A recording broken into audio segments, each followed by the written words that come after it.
Merge. E ceasul 5 fără 5 minute. Eu și colegii mei Tisi și Bobby discutam despre copilărie.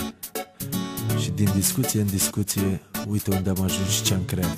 Îmi aduc aminte când eram copii, golăneam pe stradă, făceam nebunii. Șterpeleam un măr sau o pară din piață, stăteam la Caterinca zi și noapte, ce viață. Ne dor de clipele când eram la liceu, de profa care ne punea țâțe mereu. Ce gagicari eram, câte fete agățam, ce tari ne dădeam și n-aveam niciun ban. Ce frumoase sunt amintirile, fac parte din viața mea și a ta. Ce frumoase sunt amintirile, fac parte din viața mea și a ta.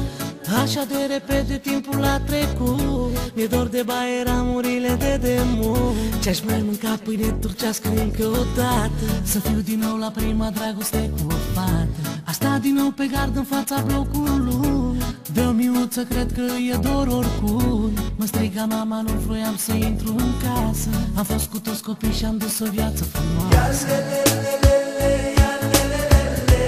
Ce frumoase sunt amintirile, fac parte din viața mea și a ta. Ce frumoase sunt amintirile, fac parte din viața mea și a ta. Mi-e dor de vremea când umblam cu cheia la gât, de prima bicicletă cumpărată din târg, și pe o gumă turbo aș da orice deliciu. Sunt norocos că mi-am făcut orice capriciu. Am pus pe hârtie câteva amintiri, erau momente pline de fericiri. Și dacă ți-a plăcut, dă like la piesa noastră, că piesa e făcută la cererea voastră. Ce frumoase sunt amintirile, fac parte din viața mea și a ta. Ce frumoase sunt amintirile,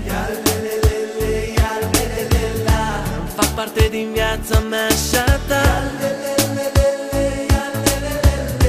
Ce frumoase sunt amintirile,